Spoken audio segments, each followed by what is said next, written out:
स्वागत है आप सभी का द इंडियन क्लासेस के यूट्यूब चैनल पर। मैं अभिनव आपका दिल से अभिनंदन करता हूं। अब हम लोग आज फिर से कंपाउंड इंटरेस्ट के सीरीज को आगे बढ़ाते हैं और हमारा सबसे पहला सवाल ये रहा। बहुत ही बेहतरीन सवाल आज हम आप लोगों के लिए लेकर आए हैं। तो सबसे पहला सवाल ये देखना है, क्या है हमारा सवाल। किसी धन पर एक निश्चित दर पर 2 वर्ष का साधारण ब्याज 120 तथा चक्रवृद्धि ब्याज 124 है, तो दर क्या होगा। सवाल में कुछ नहीं है, सवाल में गिवन डाटा में बहुत थोड़ा सा डाटा दिया हुआ है, हमसे सवाल पूछ लिया गया। ये क्या है ना, 2 साल का साधारण ब्याज दिया हुआ है, कितना तो 120। 2 साल का चक्रवृद्धि ब्याज दिया हुआ है, कितना 124। तो हमसे दर पूछ लिया है। अब इसको बनाने का सबसे बेस्ट अप्रोच क्या है ना, उसको हमें समझना है। हम ये कह रहे हैं 2 साल का साधारण ब्याज कितना है, तो 120 है। अगर 2 साल का साधारण ब्याज 120 है तो 1 साल का कितना होगा, 60 ही होगा ना। हम ये कहे 3 साल का साधारण ब्याज 300 है, तो 1 साल का साधारण ब्याज कितना होगा, 100 ही होगा ना। हर एक साल साधारण ब्याज क्या क्या चलता है, बराबर चलता है। अगर पहले साल 100 है तो दूसरे साल भी 100, तीसरे साल भी 100।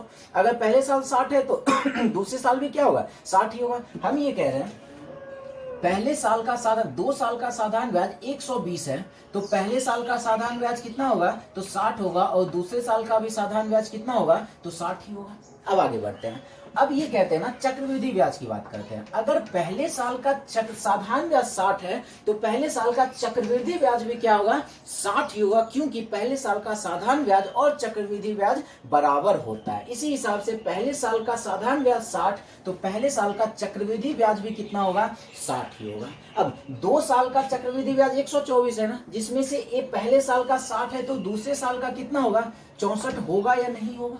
हमने ये कहा पहले साल का चक्रवृद्धि ब्याज 60 है और दोनों साल मिला के 124 है, तो दूसरे साल का क्या होगा, 64 ही होगा। तब दोनों मिला के 124 मिल रहा है। अब यहाँ बातों को समझना है।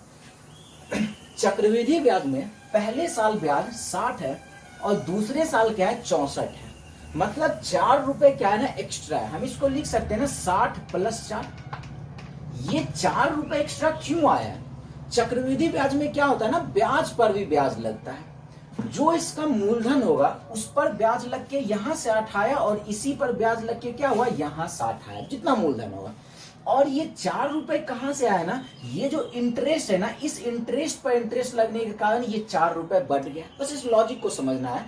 ये जो 4 रुपए एक्स्ट्रा भरा है वो क्यों भरा है, क्योंकि पहले साल जो भी रुपए होगा उस पर इंटरेस्ट लगा, इसी वजह से 4 रुपए क्या हो गया, बढ़ गया। अब यहां से हम लोग रेट निकालते हैं। 4 रुपए ये इंटरेस्ट बढ़ा है, वो भी किस पर बढ़ा है, 60 पर बढ़ा है। 4/60 और प्रतिशत बनाने के लिए क्या किए, 100 से कर लेते हैं गुना। 4 से कट गया 15 बार में, और ये 5 से 3 बार में, 5 से ये क्या हो गया, तो 20 बार में कैंसिल हो गया। क्या मिल गया, तो 20/3%। इसका मतलब क्या होता है, तो 6.2/3%। बिल्कुल ही आसानी से क्या हो गया, हमारे सवाल का जवाब आ गया। अब आप लोग इस सवाल को क्या करो तो बना सकते हो वीडियो पॉज करके। सवाल क्या है, किसी धन पर 2 साल का चक्रवृद्धि ब्याज तथा साधारण ब्याज क्रमशः 40.80 तथा 40 रुपए है, तो मूलधन तथा दर क्या होगा। वही सवाल है, 2 साल का CI दिया हुआ है, 2 साल का SI दिया हुआ है। हमसे क्या पूछा, दर पूछा, साथ ही साथ मूलधन पूछा। क्या ये सवाल नहीं बनेगा, सेम इसी कॉन्सेप्ट पर बनेगा। आप लोग चाहो तो इसको आसानी से क्या कर सकते हो, तो बना भी सकते हो। तो हम इसे सॉल्व करते हैं। इसमें भी वही बातें कहते हैं। हम ये कह रहे हैं 2 साल का साधारण ब्याज कितना है, तो 40 है।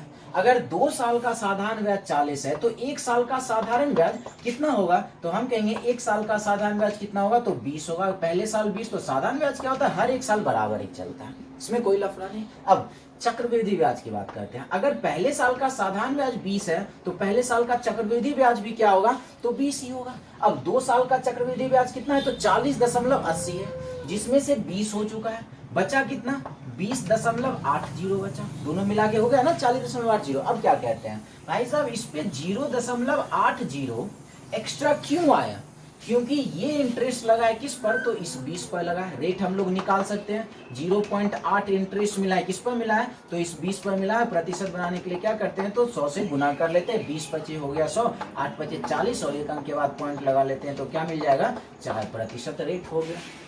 आप लोग अगर नहीं समझ में आए तो पॉइंट उड़ा कर भी काम कर सकते हो, रेट हमारा 4% आ जाएगा। क्लियर है। अच्छा, इसमें मूलधन भी पूछा है।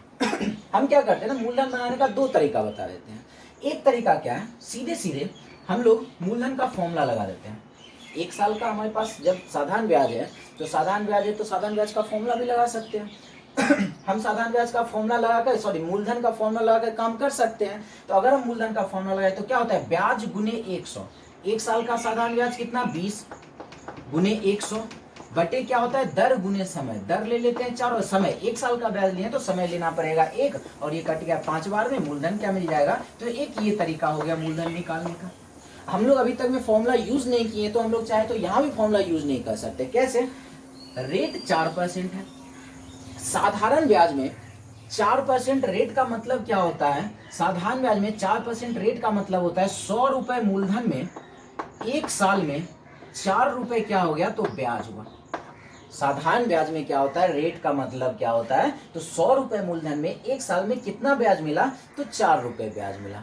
एक्चुअली में एक साल का ब्याज है कितना, 20। इस 4 को 20 बनाने के लिए 5 से गुना करना पड़ेगा, इधर 5 से गुना किए तो इधर भी 5 से गुना करना पड़ेगा। क्या मूलधन हो जाएगा, 5 गुना 100, 500 रुपए मूलधन हो जाएगा। बिल्कुल आसानी से सॉल्व हो जाएगा, फॉर्मूला की कोई जरूरत भी नहीं पड़ेगा इस मेथड से। क्लियर है। चलिए नेक्स्ट सवाल हम लोग करते हैं। सेम ऐसा ही सवाल आपके स्क्रीन पे आ चुका होगा। क्या है, 3 वर्ष का साधारण ब्याज 1200 है तथा 2 वर्ष का चक्रवृद्धि ब्याज 820 है, तो ब्याज दर क्या होगा। सवाल वही है, कोई लफड़ा नहीं है, आसानी से इसको आप लोग सॉल्व कर सकते हो। हमारा सवाल ये है ना, 3 साल का साधारण ब्याज दिया हुआ है। 3 साल का साधारण ब्याज कितना है, 1200। अगर 3 साल में 1200 साधारण ब्याज है तो एक साल में कितना होगा, 400 ही होगा ना। 400 400 400 करके होगा। हम ये बात करते हैं पहले साल दूसरे साल। अच्छा, चक्रवृद्धि ब्याज क्या है ना, 2 ही साल तक है, तो इसमें 3 साल नहीं भी लिखे तो कोई दिक्कत की बात नहीं। क्यों 3 साल में जाए जब चक्रवृद्धि ब्याज 2 ही साल का है।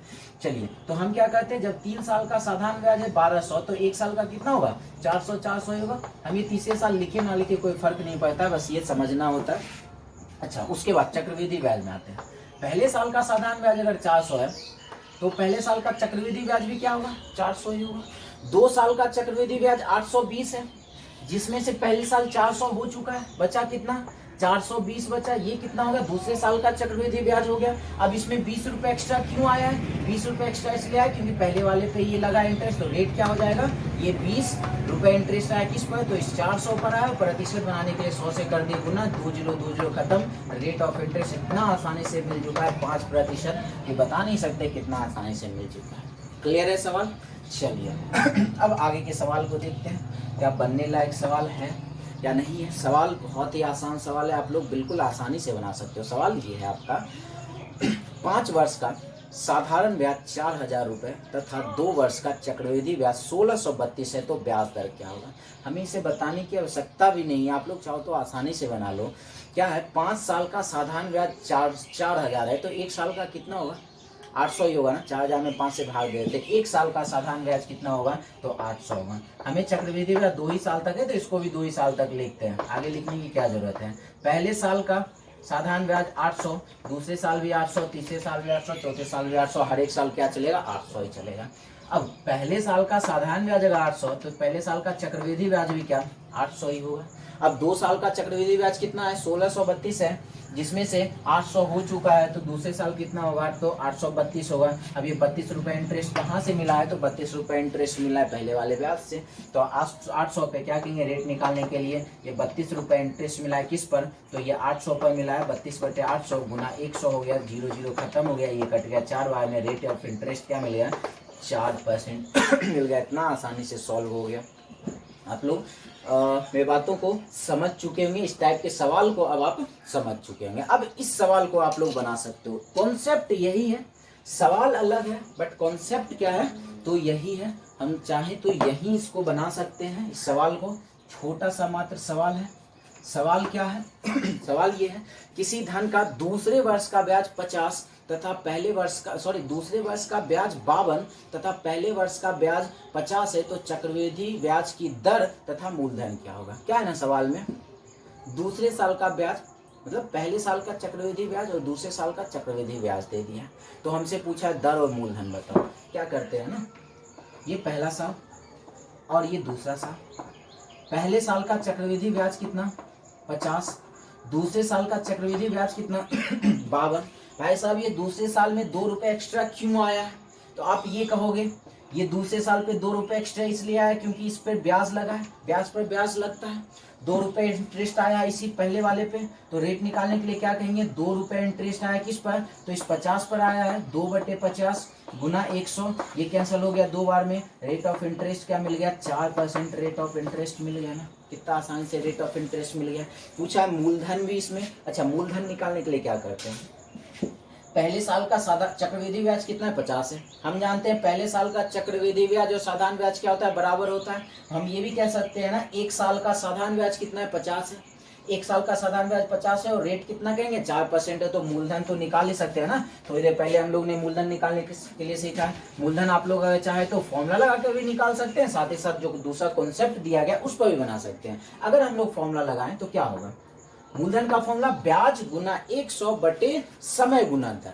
तो ब्याज कितना, 50 क्यों ले रहे, ये नहीं लेना, 52 नहीं लेना ये पहले साल का लेना है, क्योंकि पहले साल का साधारण ब्याज और चक्रवृद्धि ब्याज बराबर होता है। तो मूलधन निकालने के लिए ब्याज का फॉर्मूला लगा लेते हैं, मूलधन का फॉर्मूला, मूलधन ब्याज गुने 100, 50 गुने 100 बटे रेट है 4 और गुने समय, एक साल का लिए है ना इसलिए समय यहाँ पे रख लेते हैं। 4 से ये काट लिए 100 बार, 100 से 25 बार में, तो क्या मिल जाएगा, 25 25 125 1225 रुपए क्या हो जाएगा, तो मूलधन निकल कर आ गया। दूसरे तरीके से भी बना सकते हैं, 4% का मतलब क्या होता है, 4% पे साधारण ब्याज में क्या कहते हैं, तो 100 रुपए अगर मूलधन हो तो एक साल में क्या होता है, 4 रुपए क्या मिलता है, तो ब्याज मिलता है। अब एक साल में ब्याज मिला कितना था, 50 मिला था ना, तो हम ये कहते हैं 4 को 50 में, डायरेक्ट तो 50 नहीं बना सकते हैं ना, डायरेक्ट 50 नहीं बना सकते हैं, तो हम क्या कहते हैं, इसमें 50/4 से गुना कर देते हैं। 4 खत्म हो जाएगा तो 50 ही बचेगा ना। अगर इधर 50/4 से गुना किए तो इधर भी 50/4 से गुना कर लेते हैं। 50/4 से गुना करने पे क्या मिल जाएगा, 25 बार में कट गया, 25 25 125 और इसका एक जीरो, बिना किसी फॉर्मूला का ये सवाल सॉल्व हो जाएगा। अब हमारा ये सवाल है, इसको आप लोग ध्यान पूर्वक पढ़ो, समझो सवाल में है क्या, फिर उसके बाद हम इस पे चर्चा करते हैं। ये अब टाइप क्या है ना, अब ये टाइप चेंज हो चुका है सवाल बहुत मजेदार है, इंस्टॉलमेंट टाइप का सवाल है। आज हम लोग इस इंस्टॉलमेंट को देखते हैं, कल वाले वीडियो में हम लोग पूरा एक क्लास इंस्टॉलमेंट पे ही रख देंगे, तो आपका इंस्टॉलमेंट का टाइप क्लियर हो जाएगा।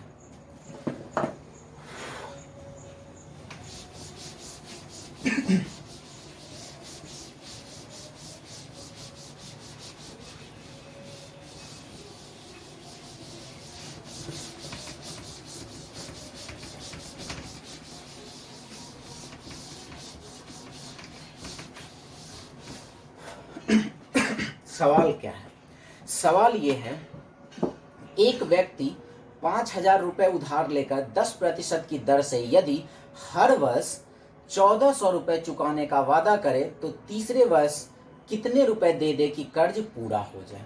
हमारा सवाल ये है।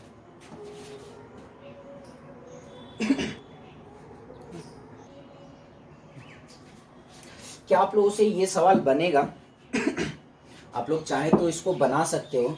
सवाल में थोड़ा सा लॉजिक है, ज़्यादा लफड़ा नहीं है। सवाल क्या है, एक आदमी 5,000 रुपये उधार लेता है, 10% की दर से उधार लेता है। क्या करता है, हर वर्ष ये क्या करता है, हर एक साल 1,400 रुपये चुकाता है। तो हमसे पूछा है तीसरे वर्ष में इसको कितने देने के लिए बचा रह जाएगा, या फिर तीसरे वर्ष कितना दे दे कि काम खत्म हो जाए। मतलब ये है, एक साल होगा 1,400 दे देगा, दूसरे साल होगा 1,400 दे देगा, तब तीसरे साल में हम लोग देख लेंगे कि इसको टोटल कितने देने के लिए बच गया, वही उसका क्या हो जाएगा, तो उतना देकर वो काम खत्म कर लेगा, ब्याज मूलधन को क्लियर कर लेगा। अच्छा, ये कह रहे हैं हम कि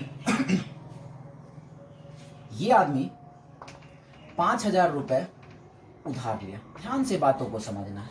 5,000 रुपए ये उधार लिया, एक साल के बाद ही ये 1,400 दिया है ना, इसका मतलब एक साल तक तो कुछ ना कुछ इंटरेस्ट चलेगा। और रेट ऑफ इंटरेस्ट क्या है, 10%। 10% का मतलब क्या होता है, 10% का मतलब होता है 1/10। मतलब 5,000 में से एक 10 निकल गया, एक जीरो निकल गया, बचा कितना, 500 रुपए इसको इंटरेस्ट एक साल में लग गया होगा। अब तो नया मूलधन इसको कितना हो गया, देने के लिए कितना हो गया होगा, तो 5,000 ये, 500 ये। हम ये कहेंगे इसको देना है अब कितना, एक साल में देना है 5,500। लेकिन ये दिया कितना, ये मात्र और मात्र 1400 दे रहा है, तो इस 1400 को हम लोग यहाँ से रिमूव कर लेते हैं। तो ये जीरो, ये क्या हो जाएगा, 4100 रुपये अब देने के लिए बचा हुआ है। भाई 4100 देने के लिए बचा है तो इंटरेस्ट भी तो इसी पर चलेगा ना। अब इस पर क्या करते हैं, फिर से 1 साल तक क्या होगा, फिर से 1 साल तक इसको इंटरेस्ट चलेगा 10% की दर से। ये 10% की दर से इंटरेस्ट चलेगा। 4100 का 10% मतलब एक जीरो हटा लेते हैं तो क्या मिल जाएगा, 410 रुपए इसको इंटरेस्ट हो गया देना है। मतलब टोटल कितना हो जाएगा, 4100 ये और 400, 4510 रुपए इसको देना पड़ेगा। लेकिन ये दिया कितना दूसरे साल में, ये मात्र 1400 रुपए ही ये इंटरेस्ट दिया। तो 0 1 1 और ये आ गया 3110 रुपए देना है। तीसरे साल बोला है, ये अभी मात्र 2 ही साल हुआ है। अभी इसका मतलब है 1 साल और इसको इंटरेस्ट लगेगा। 1 साल और इंटरेस्ट मतलब 10% का इंटरेस्ट लगेगा। इसका मतलब 1/10 और लग गया तो कितना इंटरेस्ट लग जाएगा, 311 रुपए। 10% का मतलब एक जीरो हटा देना है ना 311। इसका मतलब इसको देना कितना है, 3100 और 300 3400। 3400 ये हो गया, 11 10 21। इसको तीसरे साल कितना देना, हमसे पूछा तीसरे साल ये कितना रुपए देकर कर्ज से मुक्त हो सकता है।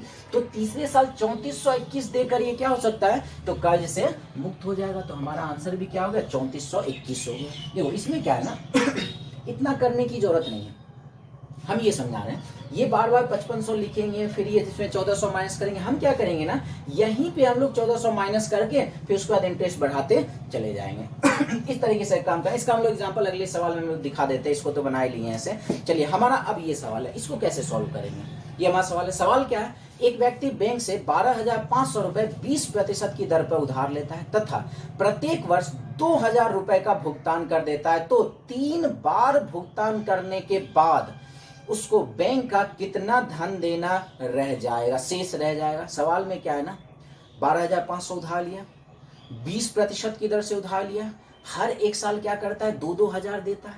ये कह रहा है 3 बार भुगतान। इसमें क्या कहता है, तीसरे साल ही पूछ दिया था, लेकिन इसमें क्या कह रहा है, 3 बार ये 2-2 हजार रुपए अगर दे देता है तब इसको देने के लिए कितना बच जाएगा, ये सवाल है। सवाल सेम वही है, बस एक लाइन इसमें एक्स्ट्रा ऐड हो जाएगा। इसमें सिर्फ तीसरे साल था, इसमें 3 बार भुगतान करने के बाद पूछा गया है। अच्छा इसमें क्या करते हैं, अब इसमें क्या करना, थोड़ा स्टेप जंप करेंगे इतना हमें करना पड़ा क्योंकि हमें समझाना था कि 1400 माइनस करना है, फिर जो आएगा उस पर इंटरेस्ट लगेगा। अब क्या करते हैं इसको रुपए ये उधार लिया है, कितना 12,500 रुपए उधार लिया। 1 साल तक ये इंटरेस्ट चलेगा कितना, 20%। 20% का मतलब क्या होता है, 1/5 होता है। 125 का 1/5 कितना हो जाएगा, तो 2500 हो जाएगा। ध्यान से समझना बातों को। मतलब अगले साल क्या होगा ना, ये 12,500 भी देगा, साथ ही साथ 2500 देगा। सब मिला के देना कितना होगा, तो ये कहेंगे 12 2 14 15,000 देना होगा, जिसमें से ये दिया कितना, 2,000 दिया। ये लिखेंगे नहीं, समझना ये 2500 रुपए इसको ब्याज देना था, जिसमें से 2,000 दे दिया, बचा कितना, 500 बचा ना। मतलब अगले साल 12,500 ये और बचा हुआ 500 ये, मतलब कितने पर इंटरेस्ट चलेगा, तो 13,000 पर इंटरेस्ट चलेगा। ऐसे करेंगे तो हम लोग का टाइम भी बचेगा। अब फिर से क्या होगा, तो 1/5 का इंटरेस्ट लगेगा, तो 26 बचे 130 होता है, और इस पे डबल जीरो लगा देते। मतलब अगले साल इसको कितना देना पड़ेगा, तो 13,000 ये, 2,000 2600 ये, जिसमें से दिया कितना, 2,000 दिया। 2600 में से 2,000 ये दे दिया, बचा कितना, 6,000 बचा। तो हम क्या कहेंगे, 600 बचा, तो 13,000 ये और 600 ये कितना हो जाएगा। तो अगले साल अब इसको देना कितना है, तो 13,600 देना। अभी तक 2 ही बार भुगतान किया है ना अब तीसरे साल की बात करते हैं। फिर से इसको इंटरेस्ट क्या लगेगा, तो 20% लगेगा, 1/5 लगेगा। अब देखते हैं क्या मिल जाएगा, 1/5, 5 से भाग लगा देते हैं, 5 दूना 10 हो गया। फिर क्या मिल जाएगा, 7 बचे 35 हो गया, क्या मिल जाएगा, 2720 रुपए इसको इंटरेस्ट मिल गया। फिर से क्या हुआ, तो 2,000 रुपए दे दिया, 2,000 दे दिया, तो बचा कितना, 720 इसमें बचा है, 13,600 इसमें बचा है। तो अब क्या हो जाएगा, 13,600 ये और 720 ये देने के लिए बच जाएगा। कितना हो जाएगा, 13,600 और 700, 7 6 हो जाता है 13, 14,320 रुपए इसको क्या हो जाएगा, तो 3 बार देने के बाद शेष बच जाएगा। एक बार 2,000 यहाँ दिया, एक बार 2,000 यहाँ दिया, एक बार 2,000 यहाँ दिया, 3 बार 2-2 दे दिया। तो अब देने के लिए कितना बच गया, तो 14,320 देने के लिए बच गया। इस तरीके से हम लोग आसानी से बिना किसी कैलकुलेशन के इस सवाल को लोग और बिना किसी फॉर्मूला के इस सवाल को हम लोग सॉल्व कर सकते हैं। तो अब क्या है ना, एक होमवर्क के लिए ये सवाल हम रख देते हैं, आप लोग इसका आंसर देकर, आंसर बनाकर आप हमें कमेंट में आंसर कर सकते हो। तो आज के लिए बस इतना ही, मिलते हैं हम लोग नेक्स्ट वीडियो में इंस्टॉलमेंट वाले सवाल के साथ। तो